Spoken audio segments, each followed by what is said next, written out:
Hello student, welcome to our channel study Mantra. Class 12 के physics के इस वीडियो के साथ मैं आपके सामने उपस्थित हूं और इस वीडियो में हम जो बचे हुए सूत्र हैं उस पर डिस्कस करेंगे। एक चीज जान लीजिए, आप सूत्रों का बहुत विशेष महत्व होता है फिजिक्स में और बिना सूत्र के आप फिजिक्स में चल नहीं सकते। तो सूत्र जितना थ्योरी पे आपका कमांड होगा उससे ज्यादा सूत्र पे होना चाहिए, क्योंकि अगर आपको सूत्र समझ में आएगा तो फिजिक्स आपको समझ में आ जाएगी। तो अब देखते हैं टॉपिक क्या है। कूलाम के नियम को सदिश रूप में व्यक्त करना, यानी जो कूलाम का नियम है F बराबर 1/4πε0 Q1 Q2 बटा R², इसको सदिश रूप में कैसे लिखेंगे। तो आवेश Q, इसमें दो सूत्र आते हैं, लगभग वही है, बस इसको समझ लीजिए कैसे होता है।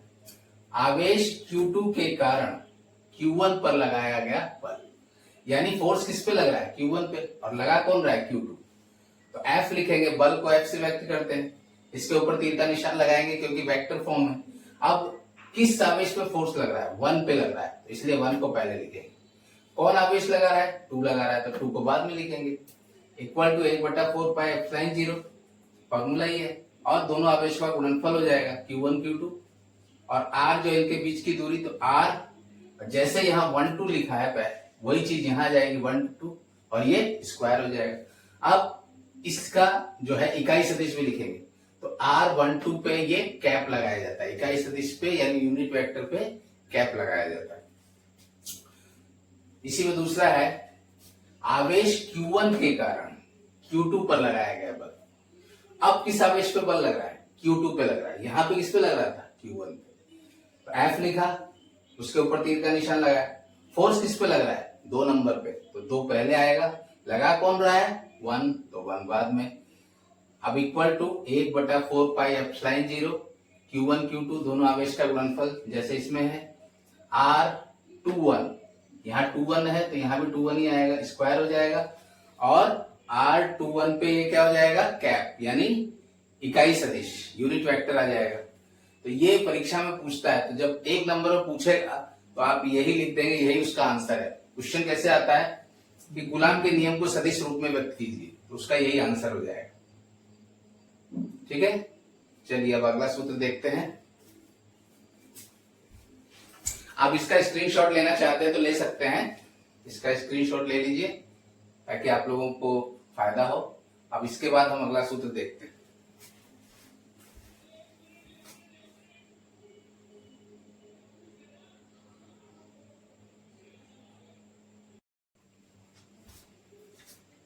अब इसमें देखिए टॉपिक है बहुल आवेशों के बीच बल, अध्यारोपण का सिद्धांत।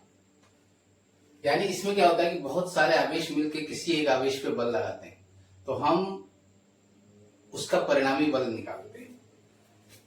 आवेश मान लीजिए Q1 है, इस पे अन्य आवेश Q2 Q3 Q4 और Qn, ये सारे आवेश मिलके बल लगा रहे हैं।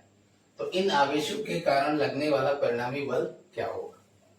तो सारे बल जो फोर्स लगा रहे हैं Q1 पे, उसका मान लीजिए F1 है, F1 वेक्टर, उस पर वेक्टर लगा दिया, equal to F12 vector plus F13 vector plus dash dash F1n vector. अब 12 क्या है, 12 ये बता रहा है कि Q1 आवेश पे Q2 आवेश जो बल लगा रहा है उसका मान है। F13 वेक्टर ये बता रहा है कि Q3 आवेश Q1 पे जो फोर्स लगा रहा है उसका मान ये है, और F1n वेक्टर ये बता रहा है कि Q1 आवेश जो है वो Qn आवेश Q1 पे जो फोर्स लगा रहा है वो ये है। तो F1 बराबर, अब कूलाम का नियम क्या होता है, 1/4πε0 Q1 Q2 यानी दोनों आवेशों का गुणनफल अपॉन दोनों आवेशों के बीच की दूरी का स्क्वायर। तो वही फार्मूला यहाँ लगा रहे हैं, तो 1/4πε0, दो आवेश Q1 और Q2 है, उसका गुणन कर लिया, गुणनफल, और इन दोनों के बीच की दूरी R12 होगी। 12 का मतलब फोर्स लग रहा है Q1 आवेश पे, लगा रहा है 2, इसका स्क्वायर कर दिया। अब R12 का यूनिट वेक्टर हो गया।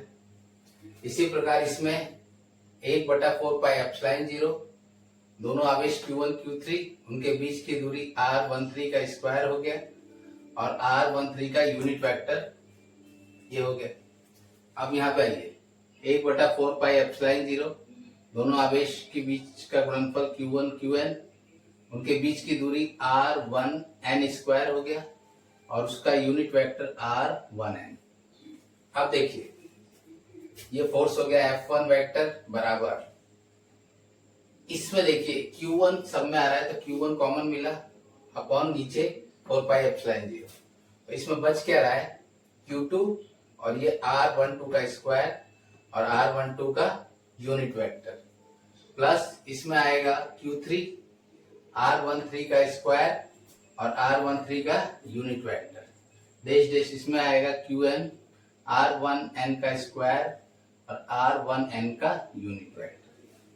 तो आप इसको एक बार देख लीजिए, ये इसका स्क्रीनशॉट लेना हो तो ले सकते हैं।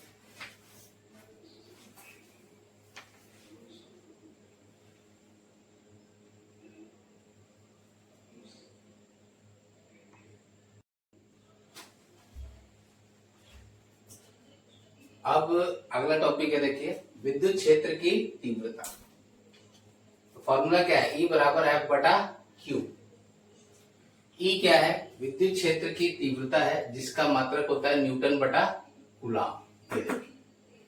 F क्या है, आवेश पर लगने वाला बल जिसका मात्रक है न्यूटन, और Q क्या है, आवेश है, इसका मात्रक है कूलॉम। अगला है, किसी बिंदु आवेश के कारण विद्युत क्षेत्र की तीव्रता। तो E बराबर हो जाएगा 1/4 पाई एप्सिलॉन 0 Q बटा R स्क्वायर।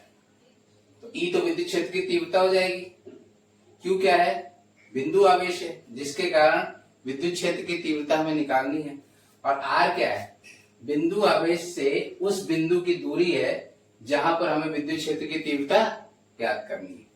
तो आप एक बार इस फॉर्मूले को देख लीजिए।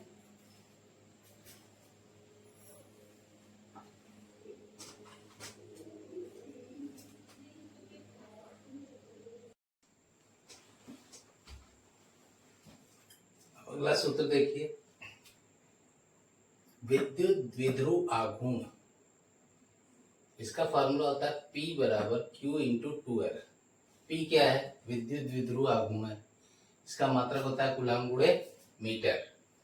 2L क्या है, दोनों आवेशों के बीच की दूरी, इसका मात्रक होगा मीटर। अगला है सूत्र, विद्युत द्विध्रुव की अक्षीय रेखा पर स्थित बिंदु पर विद्युत क्षेत्र की तीव्रता। तो विद्युत क्षेत्र की तीव्रता को E से व्यक्त करते हैं, E बराबर 1/4 पाई एप्सिलॉन 0 2P बटा R3। P क्या है, विद्युत द्विध्रुव आघूर्ण है ये वाला, और R क्या है, विद्युत द्विध्रुव से बिंदु की दूरी। नेक्स्ट फार्मूला है, विद्युत द्विध्रुव की निरक्षीय रेखा पर स्थित किसी बिंदु पर विद्युत क्षेत्र की तीव्रता। E बराबर 1/4 पाई एप्सिलॉन 0 P बटा R3। अब इन दोनों में अंतर देखिए, अक्षीय रेखा पे ये 2P होता है और यहाँ पे P होता है, बस यही डिफरेंस है, बाकी फॉर्मूला देख लिया। अब इसका स्क्रीनशॉट लेना तो ले लीजिए, एक बार इसको देख लीजिए ध्यान से।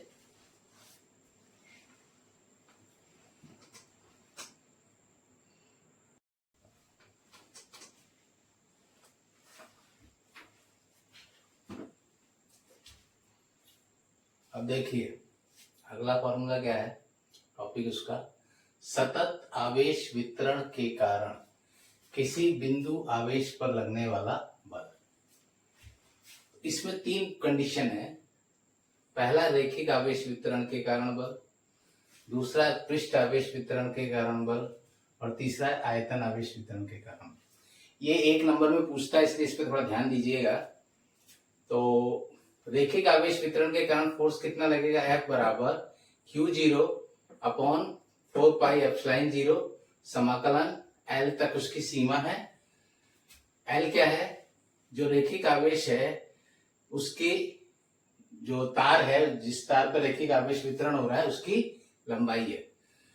तो समाकलन सीमा L तक जा रही है, और lambda R21 unit vector upon R21 square dr। अब लैम्डा क्या है? रैखिक आवेश घनत्व है। Q0 परीक्षण आवेश है, तो ये आवेश नंबर सेकंड होगा। ठीक है। दूसरी कंडीशन है पृष्ठ आवेश वितरण के कारण बल। इसमें फोर्स क्या है? F बराबर Q0 बटा 4 पाई एप्सिलॉन 0, समाकलन का चिन्ह जिसकी लिमिट है S। अब S क्या है? ये जो आवेश वितरण हो रहा है उसका क्षेत्रफल है, पृष्ठीय क्षेत्रफल। तो इसकी लिमिट हो गई S सिग्मा R21 का यूनिट वेक्टर यानी एकांक सदिश और R21 का स्क्वायर ds। आयतन आवेश, अब सिग्मा इसमें क्या है? पृष्ठ आवेश घनत्व। आयतन आवेश वितरण के कारण फोर्स कितना है? F बराबर Q बटा 4 पाई एप्सिलॉन 0, समाकलन लिमिट जा रही है V तक। अब ये क्या है? इसके अंदर रो R21 unit vector upon R21 का स्क्वायर dV। अब रो क्या है? आयतन आवेश घनत्व है। तो ये परीक्षा में पूछता है, तो इसके कारण आपको इस सूत्र को याद करना पड़ेगा। ये 1 नंबर में आता है। अब है अगला, एक समान बाह्य, बाह्य का मतलब बाहरी, विद्युत क्षेत्र में रखे विद्युत द्विध्रुव पर लगने वाले बल युग्म का आघूर्ण। टो बराबर होता है पीई साइन थीटा। टो क्या होता है? बल आघूर्ण होता है, इसका मात्रक होगा न्यूटन गुणे मीटर। पी क्या है? विद्युत द्विध्रुव आघूर्ण है, इसका मात्रक होगा कूलम गुणे मीटर। और ई क्या है? विद्युत क्षेत्र की तीव्रता, इसका मात्रक होगा न्यूटन बटा कूलम। तो एक बार आप इसको देख लीजिए, इसका स्क्रीनशॉट लेना हो तो ले सकते हैं।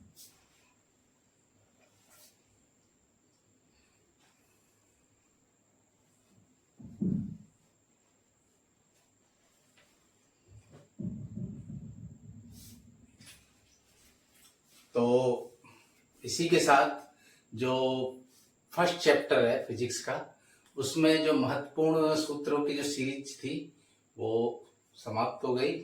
और अगली सीरीज में हम इसके आंकिक प्रश्न या न्यूमेरिकल को सॉल्व करेंगे। तो मैं आशा करता हूँ कि ये वीडियो आपको पसंद आएगा और सूत्र पे थोड़ा ध्यान दीजिएगा आप लोग। मैंने इसको इसलिए बनाया है, इस 2 वीडियो को, ताकि एक ही साथ आप एक साथ सारे सूत्रों को देख सके। तो इससे आपको बेनिफिट मिल जाएगा कि सारे सूत्रों को एक साथ देख के आप उसको अच्छे से याद कर सकते हैं। तो मेरी आप लोगों से रिक्वेस्ट है कि आप मेरे YouTube चैनल को ज़्यादा से ज़्यादा सब्सक्राइब करें, वीडियो को लाइक करें, शेयर करें। इस वीडियो को देखने के लिए थैंक यू।